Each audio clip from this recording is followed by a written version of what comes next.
So Transmasculine Sims players now have more tools to make their avatars look more like themselves. And I know that you're a gamer and still play, so this story is definitely up your alley, okay? So the latest update to The Sims 4 includes new customization options, including chest binders and top surgery scars.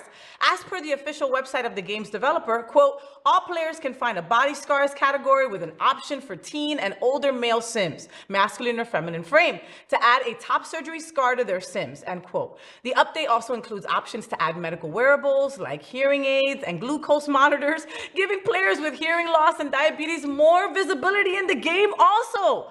Trans and disabled fans of the game are cheering for the update, and why the F not? This is a perfect example of growing inclusion and acceptance in the gaming world. Video game and scars and binding and all of that. Glucose meters, what are we all talking about? I love this story, like all of it. Doritos Mexico and The Sims need to take over the world, okay? That's what needs to happen.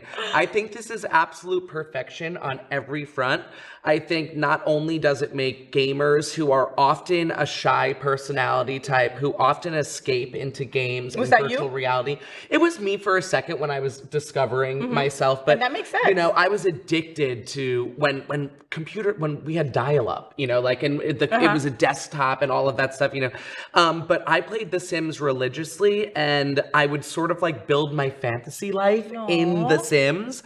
So like I think, white picket fence and everything? I don't know, white picket fence, honey. It was a little rough around the edges, but like, you know, just a big house, and you know, this two men living in the same house, like. And it would allow you to do that. It wouldn't allow you to like now you can like make it a relationship. You can write like husbands, but back then it would just let you put people, so you could put anything. So even The Sims made us as roommates. Exactly.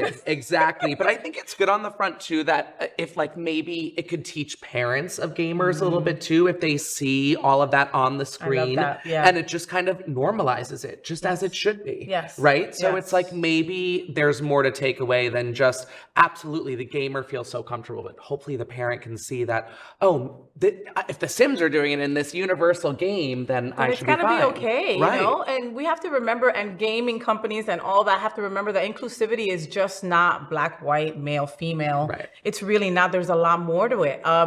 You know, again, not in our story, but kind of part of it, something that I've been seeing a lot now, and I don't understand why it's taken so long, is a lot more signing at events. Love it. Love it. I went to go see Tina. Have you seen the Broadway show Tina? It was incredible. My mom has. I've heard great things about it. It was incredible. It was here, or you went to It was New here. York? It was in Broward Center Okay. A couple months ago, and it was incredible. But I was just so taken by the person signing that I was just like, they had them set up. They had the person set up. I love that, right off to the side. You know, we had My Hollywood Pride in January. They had the person signing, and I would go next to them and just mess with them. Hi, watch the Faye What Show Monday mornings at 9 a.m. Blah blah. The person would be like, right. I DJ'd in Palm Springs once, and they had them set up right there, and I was playing like, you know, Ratchet, and they were like, we loved your set, and they had words for everything. But again, inclusivity, that person that's walking by that might be deaf or might have an issue with hearing, you just made them part of the event. You made their whole month.